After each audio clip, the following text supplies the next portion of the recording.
Bab 19. Makanan mental Anda. Pengantar bab 19. Rasa takut adalah bentuk pemikiran yang kuat. Ia melumpuhkan pusat saraf, sehingga mempengaruhi sirkulasi darah. Selanjutnya, ia melumpuhkan sistem otot, sehingga rasa takut mempengaruhi seluruh keberadaan tubuh, otak dan saraf, fisik, mental, dan otot. Tentu saja, cara untuk menanggulangi rasa takut adalah menjadi sadar akan kekuatan. Apakah daya vital misterius yang kita sebut kekuatan ini? Kita tidak tahu. Seperti halnya, kita juga tidak tahu apa listrik itu. Tetapi kita tahu pasti bahwa dengan mengikuti ketentuan hukum yang mengatur listrik akan menjadi pelayan kita yang patuh. Listrik akan menerangi rumah kita dan kota kita, menyalakan mesin kita, dan melayani kita dalam berbagai jenis kegunaan. Demikian pula dengan daya vital. Walaupun kita tidak tahu apa daya vital itu, dan mungkin tidak pernah tahu, kita tahu pasti bahwa ia merupakan kekuatan primer yang bermanifestasi melalui benda-benda hidup, dan bahwa dengan mematuhi hukum dan prinsip yang mengaturnya, kita bisa membuka diri terhadap aliran masuk energi vital yang makin melimpah ini. Dengan demikian, kita mengungkapkan tingkat efisiensi tertinggi yang dimungkinkan secara mental, moral, dan spiritual. Pelajaran yang saya lampirkan di sini memberikan cara yang sangat sederhana untuk mengembangkan daya vital ini. Jika Anda mempraktikkan informasi yang diberikan di dalam pelajaran ini, Anda akan segera mengembangkan kekuatan yang selalu menjadi tanda kejeniusan yang menonjol. Materi bab 19. 1. Pencarian kebenaran tidak lagi merupakan petualangan yang tak terencana. Proses operasinya sistematis dan logis. Setiap jenis pengalaman diberikan kesempatan untuk menentukan keputusannya. 2. Dalam mencari kebenaran, kita mencari penyebab tertinggi. Kita tahu bahwa setiap pengalaman manusia merupakan akibat. Jika kita bisa mengetahui penyebabnya, dan jika kita mendapati bahwa penyebab ini bisa kita kendalikan secara sadar, akibat atau pengalamannya akan berada di dalam kendali kita juga. 3. Maka pengalaman manusia tidak lagi merupakan persoalan nasib. Manusia bukan lagi anak keberuntungan. Takdir, nasib, dan keberuntungan bisa dikendalikan, sebagaimana kapten mengendalikan kapalnya atau masinis mengendalikan kereta apinya. 4. Segala sesuatu akhirnya diurai menjadi elemen yang sama. Dengan demikian, satu dan lainnya bisa diubah. Mereka harus selalu berhubungan dan tidak boleh berlawanan satu sama lain. 5. Di dunia fisik terdapat begitu banyak perbedaan. Untuk mudahnya, digunakanlah nama-nama yang berbeda. Ada ukuran, warna, corak, atau bagian akhir dari segala sesuatu. Ada kutub utara, kutub selatan, luar, dan dalam, yang terlihat dan yang tidak terlihat. Tetapi ekspresi-ekspresi ini hanya berfungsi untuk membandingkan perbedaan yang besar. 6. Nama-nama diberikan pada dua bagian yang berbeda dari suatu kuantitas. Kedua ekstrem ini bersifat relatif. Mereka bukan entitas terpisah, melainkan dua bagian atau dua aspek dari satu keutuhan. 7. Di dunia mental, kita mendapati hukum yang sama. Kita berbicara tentang pengetahuan dan ketidaktahuan. Padahal sebenarnya ketidaktahuan hanyalah kurangnya pengetahuan, sehingga dianggap sebagai kata untuk mengungkapkan tidak adanya pengetahuan. Kata itu tidak mempunyai prinsip sendiri. 8. Di dunia moral, sekali lagi kita mendapati hukum yang sama. Kita berbicara tentang baik dan buruk.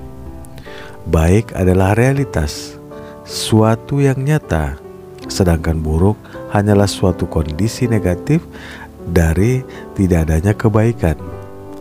Terkadang buruk dianggap sebagai kondisi yang sangat nyata, padahal ia tidak memiliki prinsip, tidak memiliki vitalitas, tidak memiliki kehidupan. Hal ini kita ketahui karena buruk selalu bisa dihancurkan oleh baik, seperti halnya kebenaran menghancurkan kesalahan dan cahaya menghancurkan kegelapan. Demikian pula buruk lenyap ketika baik muncul. Maka hanya ada satu prinsip di dunia moral. 9. Kita mendapati hukum yang serupa seperti hukum di dunia spiritual. Kita berbicara tentang pikiran dan materi sebagai dua entitas terpisah. Tetapi insight yang makin jernih mendapati bahwa hanya ada satu prinsip yang bekerja, dan itu adalah pikiran. 10. Pikiran bersifat nyata dan abadi. Materi selalu berubah. Kita tahu bahwa masa 100 tahun hanya bagaikan satu hari. Jika kita berdiri di kota besar dan melempar pandangan ke sekian banyak gedung besar yang megah, rel kereta, mobil listrik, telepon, lampu listrik, dan semua alat kenyamanan lainnya dari peradaban modern, kita ingat bahwa tak ada satu gedung pun ada di sana 100 tahun yang lalu. Seandainya kita berdiri di tempat yang sama 100 tahun mendatang, mungkin sekali kita akan mendapati hanya ada sedikit bangunan sama yang tersisa. 11. Di dunia binatang, kita mendapat hukum perubahan yang sama. Jutaan binatang muncul dan hilang karena rentang kehidupan mereka hanyalah beberapa tahun. Di dunia tumbuhan, perubahannya bahkan lebih cepat. Dalam waktu 1 tahun saja, banyak tanaman dan hampir semua jenis rumput muncul dan hilang. Jika kita melihat dunia organik, kita mungkin berharap menemukan sesuatu yang lebih besar. Tetapi ketika memandang daratan yang tampak padat, kita tahu bahwa daratan muncul dari laut. Kita melihat gunung raksasa dan kita mengetahui bahwa tempat itu dulunya adalah danau. Sementara kita berdiri terpukau di hadapan dinding bebatuan besar di lembah Yosemite, kita dengan mudah bisa menelusuri jalur glacier yang menjadikan semuanya itu. 12. Kita dihadapkan pada perubahan yang terus-menerus, dan kita ketahui bahwa perubahan ini hanyalah evolusi dari pikiran universal, proses agung di mana segala sesuatu terus-menerus diperbarui. Dan kita kemudian tahu bahwa materi hanyalah bentuk yang diambil oleh pikiran, dan karenanya hanya merupakan kondisi. Materi tidak memiliki prinsip. Pikiranlah satu-satunya prinsip. 13. Maka kita menjadi tahu bahwa pikiran adalah satu-satunya prinsip yang berlaku di dunia fisik, mental, moral, dan spiritual. 14. Kita juga tahu bahwa pikiran bersifat statis, pikiran yang beristirahat. Kita juga tahu bahwa kemampuan individu untuk berpikir adalah kemampuan untuk bertindak sesuai dengan pikiran universal itu dan mengubahnya menjadi pikiran yang dinamis atau pikiran yang bergerak. 15.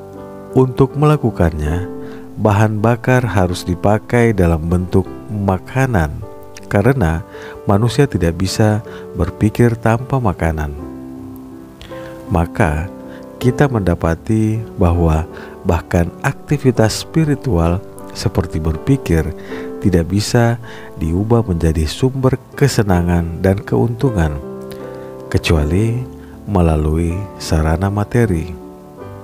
16. Dibutuhkan sejenis energi untuk mengumpulkan listrik dan mengubahnya menjadi kekuatan dinamo. Dibutuhkan sinar matahari sebagai energi yang diperlukan untuk menopang kehidupan tanaman. Demikian pula dibutuhkan energi dalam bentuk makanan untuk memungkinkan individu berpikir dan kemudian bertindak sesuai dengan pikiran universal. 17. Mungkin Anda tahu atau mungkin tidak tahu bahwa pikiran secara konstan mengambil bentuk, senantiasa mencari ekspresi. Namun faktanya adalah jika pikiran Anda kuat, konstruktif, dan positif, maka hasilnya jelas terlihat dalam kondisi kesehatan Anda, bisnis Anda, dan lingkungan Anda. Jika pikiran Anda lemah, mengkritik, destruktif, dan umumnya negatif, pikiran akan bermanifestasi di tubuh Anda sebagai rasa takut, cemas, dan gugup, serta bermanifestasi di kondisi keuangan Anda sebagai kekurangan dan keterbatasan, dan di dalam kondisi-kondisi yang tidak selaras dengan lingkungan Anda. 18. Semua kekayaan adalah keturunan dari kekuatan. Kepemilikan menjadi bernilai hanya jika memberikan kekuatan. Peristiwa-peristiwa menjadi berarti hanya jika mempengaruhi kekuatan. Semua hal mewakili bentuk-bentuk dan tingkat kekuatan tertentu. 19. Pengetahuan tentang sebab dan akibat sebagaimana ditunjukkan oleh hukum-hukum yang mengatur uap, listrik, afinitas kimia, dan gravitasi memungkinkan manusia untuk berencana dengan berani dan menjalankan tanpa takut. Hukum-hukum ini disebut hukum alam yang mengatur dunia fisik, tetapi tidak semua kekuatan bersifat fisik. Ada juga kekuatan mental, ada pula kekuatan moral dan spiritual. 20. Sekolah dan universitas kita tak lain adalah tempat pembangkit tenaga mental. Tempat kekuatan mental sedang dikembangkan. 21. Ada banyak pembangkit tenaga dahsyat yang kekuatannya digunakan pada mesin-mesin berat. Di situ bahan mentah dikumpulkan lalu diubah menjadi kebutuhan untuk memberikan kenyamanan hidup. Demikian pula pembangkit tenaga mental mengumpulkan bahan mentah yang diolah dan dikembangkan sehingga menjadi kekuatan superior yang tak terhingga bila dibandingkan semua tenaga alam. Betapapun menakjubkannya tenaga-tenaga itu. 22. Apa bahan mentah yang sedang dikumpulkan di ribuan pembangkit tenaga mental di seluruh dunia dan dikembangkan menjadi kekuatan yang jelas mengendalikan kekuatan lain itu? Di dalam bentuk statisnya, ia adalah pikiran. Dalam bentuk dinamisnya, ia adalah pemikiran. 23.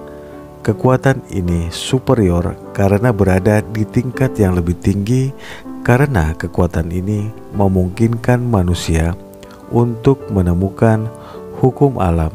Dengan hukum alam, kekuatan-kekuatan alam yang menakjubkan ini bisa dimanfaatkan dan digunakan untuk menjalankan pekerjaan ratusan ribu orang.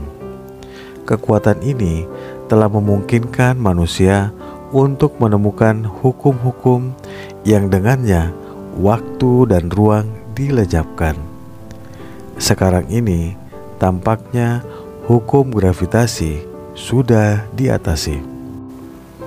24. Pikiran adalah kekuatan vital atau energi vital yang sedang dikembangkan dan yang sudah menunjukkan hasil-hasil mengejutkan di paruh akhir abad ini.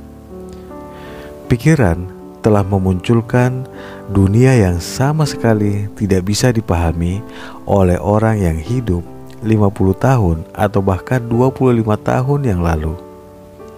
Jika hasil-hasil ini telah dipastikan dengan cara mengatur pembangkit-pembangkit tenaga mental ini dalam kurun waktu 50 tahun, apa yang mungkin terjadi 50 tahun lagi? 25.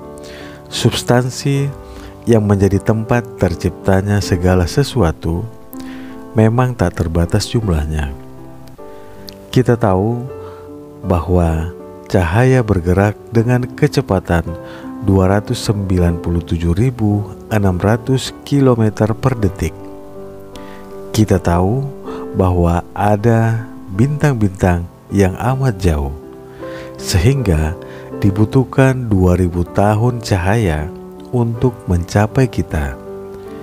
Kita tahu juga bahwa cahaya datang dalam bentuk gelombang, sehingga jika ether, tempat gelombang-gelombang ini berjalan tidak berkesinambungan, sinar akan gagal mencapai kita. Maka kita hanya bisa sampai pada kesimpulan bahwa substansi ini atau ether atau bahan mentah ada secara universal. 26. Kalau demikian, bagaimana substansi ini mewujud? Jika dalam ilmu listrik, sebuah baterai dibentuk dengan cara menghubungkan kutub positif dari tembaga dan negatif dari seng. Ini menyebabkan arus mengalir dari satu kutub ke kutub lain, sehingga menyediakan energi. Proses yang sama ini berulang pada setiap kutub. Semua bentuk energi bergantung pada kecepatan getaran dan hubungan selanjutnya dari satu atom ke atom lainnya. Maka, jika kita ingin mengubah bentuk manifestasi ini, kita harus mengubah polaritasnya. Ini adalah prinsip sebab akibat. 27. Untuk latihan Anda minggu ini, berkonsentrasilah. Yang dimaksudkan dengan konsentrasi adalah semua makna yang tersirat di dalam kata itu menjadi begitu terserap ke dalam objek pikiran Anda, sehingga Anda tidak menyadari hal lainnya. Dan lakukanlah hal ini beberapa menit setiap hari. Anda menyisihkan waktu yang diperlukan untuk makan agar tubuh mendapat gizi. Mengapa tidak menyisihkan waktu untuk mencerna makanan mental Anda? 28. Biarkanlah pikiran bersandar pada fakta bahwa penampilan bersifat menipu. Bumi tidak datar dan bumi tidak diam. Langit tidak berbentuk kubah, matahari tidak berputar, bintang-bintang bukan bercak-bercak kecil cahaya. Materi yang dahulu dianggap mati ternyata terus-menerus berubah. 29. Cobalah menyadari bahwa kita sedang menyongsong hari baru. Sekarang inilah fajarnya. Mode-mode pemikiran dan tindakan harus sesuai dengan pengetahuan tentang pengoperasian prinsip-prinsip abadi yang meningkat pesat. Kita ulangi latihan bab 19, makanan mental Anda. Berkonsentrasilah. Konsentrasi adalah menjadi begitu terserap ke dalam objek pemikiran Anda, sehingga Anda tidak menyadari hal lainnya. Dan lakukanlah hal ini beberapa menit setiap hari. Anda menyisihkan waktu yang diperlukan untuk makanan agar tubuh mendapat gizi. Mengapa tidak menyisihkan waktu untuk mencerna makanan mental Anda? Biarkanlah pikiran bersandar pada fakta bahwa penampilan bersifat menipu. Bumi tidak datar dan bumi tidak diam. Langit tidak berbentuk kubah, matahari tidak berputar, bintang-bintang bukan bercak-bercak kecil cahaya. Materi yang dahulu dianggap mati ternyata terus-menerus berubah. Cobalah menyadari bahwa kita sedang menyongsong hari baru. Sekarang inilah fajarnya. Mode-mode pemikiran dan tindakan harus disesuaikan dengan pengetahuan tentang pengoperasian prinsip-prinsip abadi yang meningkat pesat. Tanya jawab bab 19. 1. Bagaimana perbedaan-perbedaan dikontraskan? Mereka ditandai dengan nama-nama yang berbeda, seperti di dalam dan di luar, atas dan bawah, terang dan gelap, baik dan buruk. 2. Apakah semua itu merupakan entitas yang berbeda? Tidak, mereka adalah bagian atau aspek dari satu keutuhan. 3. Apakah satu prinsip kreatif di dunia fisik, mental, dan spiritual itu? Tidak, pikiran universal atau energi abadi, tempat segala sesuatu bermula. 4. Bagaimana kita berhubungan dengan prinsip kreatif ini? Melalui kemampuan kita untuk berpikir. 5. Bagaimana prinsip kreatif ini bisa berjalan? Pikiran adalah benih yang menghasilkan tindakan, dan tindakan menghasilkan bentuk. 6. Bentuk tergantung pada apa? Pada kecepatan getaran. 7. Bagaimana kecepatan getaran bisa diubah? Dengan tindakan mental. 8. Tindakan mental bergantung pada apa?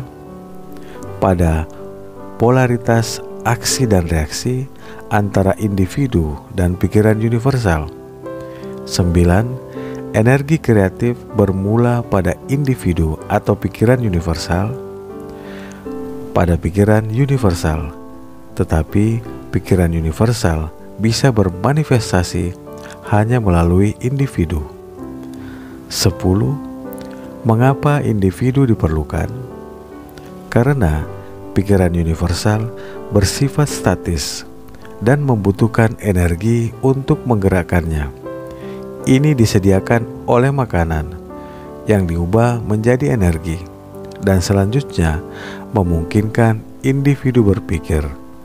Bila individu berhenti makan, ia berhenti berpikir. Maka ia tidak lagi bertindak sesuai dengan pikiran universal. Akibatnya, tidak ada lagi tindakan atau reaksi apapun. Pikiran universal hanyalah pikiran murni di dalam bentuk statis, pikiran yang beristirahat. Sekian pelajaran kita untuk bab 19. Kita bertemu pada pembahasan bab selanjutnya. Salam sehat, sukses, penuh kebahagiaan.